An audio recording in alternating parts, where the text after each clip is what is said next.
A day in a life na isang probinsyano walang magawa sa buhay. Alam ko hindi ka interesado sa video na to pero maraming salamat sa panonood at dahil nga walang magawa at ilang araw na nga akong pahinga kasi nga nagkasakit at in-advise ako ng aking doktor na magpahinga muna ng halos 2 linggo. Kaya naman nagdesisyon ako na umuwi muna dito sa amin para magpahinga at makapag-relax. Halos nasa 2 linggo't kahati din pala ako nakakonfine sa magkaibang ospital. Unang linggo ay sa Katanawan Hospital dito sa Quezon. Tapos hindi nagkaari, idiniretso na ako sa MMG Lucena. Pagkatapos nun, dinala naman ako sa isang ospital sa Lipa, Batangas. At doon ginawa ang shockwave. Ang shockwave ay para mawala yung malaking bato na nakaharang sa may daanan ng aking ihi. May kalakihan nga rin pala ang aking nagastos. Ito ay umaabot dapat ng 90,000 pero dahil nga nagamit ko ang PhilHealth, naging 55,000 lang ang aking nabayaran. Pero okay lang yun kasi nahahanap naman ng pera pero yung sakit na nararamdaman ko, Diyos ko po, pera biro, napakasakit. Yung tipong kahit nasa ospital ka na, hindi ka pa rin makatulog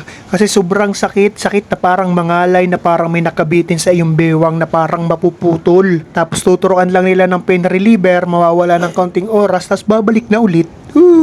Napakaraming sobrang masasarap na pagkain. Pero ngayon, healthy living na muna ako. Diyos ko po, at ayaw ko na munang maranasan yung mga ganyong sakit. At sobrang taas din ng creatinine ko. At kung nagkataon pa, tumaas na tumaas, maaaring madialysis na daw ako, sabi ng doktor. At yun ang ayaw ko mangyari sa aking buhay. Kaya dun sa aking mga mahal dyan, na sobra sa mga maalat na pagkain, mga frozen, mga processed foods, mga fries, at kung ano-ano pa. Diyos ko po, tigilan nyo na hanggat maaari. Pero nasa inyo naman yun, kayo naman na magkakasakit, hindi naman ako. Pero wag na, hanggat maaari ay pigilan nyo. Parang awa nyo na. O siya, tama na ang kwento. Ngayong araw nga pala ay nagdesisyon kami na pumunta doon sa dati naming bahay.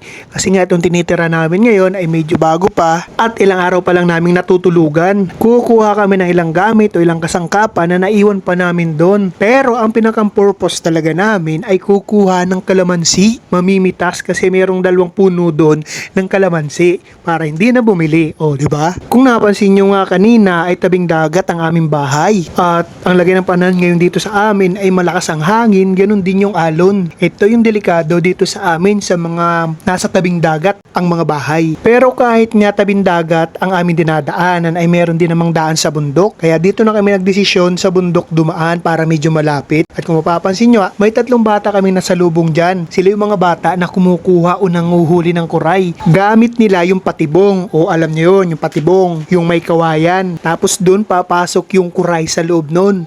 At pag pumasok na yung doon, may masusungkit dong kaunting kahoy o kawayan at yun, hindi na siya makakalabas. Yan yung tinatawag na patibong ng kuray. Yung kuray ay yung para mga alimasag sa kati sa lupa. Oh, kita nyo na. Yan yung style ng patibong. At itong bahay naman na ito ay bahay ng isa namin tiya ni Nanay Ros. Wala nang nakatira ngayon dyan dahil sila ngayon ay nakatira na doon sa aming lumang bahay. Binili nila yon sa amin at dahil daw medyo safe daw doon, sabi niya. Kaya kung mapapansin nyo, wala nang nakatira dyan sa bahay na yan. O diba sayang? Maganda pa sana yan. Pero dahil nga ang bahay na walang nakatira, mabilis siyang masira. At ito na nga yung aming lumang bahay. At dito na sila nakatira ngayon, yung aming tiya.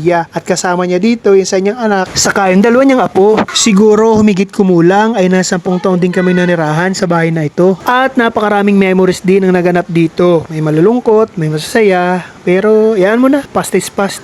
Medyo tago nga pala ang pwesto nitong bahay namin na luma. Kaya kahit bagyo na sa labas, sobrang lakas sa tabing dagat, pero dito sa loob ng bahay, pag nandito ka, pagpapawisan ka pa. Diyos ko. At eto na nga mga mahal, yung sinasabi ko sa inyong kalamansi, 2 puno yan. Alam nyo kahit inaabot yan ng tubig dagat, hindi siya namamatay. Sobrang dami laging bunga. At minsan marami pang humihingi dyan. Syempre hindi naman masamang mamigay. Kaya bigyan lang tayo ng bigay. Pero pag walang bunga, di wala syempre. Pero bihira mawala ng bunga yung kalamansi na yan. At syempre, tulong-tulong na nga pala kayo panguha ng kalamansi. Syempre si Papa. Tapos yung pumangkin ko nandun sa taas at yan naman si Ipi. Eto na nga yung aming mga nakuha ng kalamansi. Hindi siya karamihan, sakto lang. Pwede naman ang pangsabaw sa mga sinabawang ulam na isda, o diba? Hindi ka nabibili. At pagkatapos niyang konting kwentuhan lang, tapos pagkatapos niyan, uwian na. Wala, ganun lang.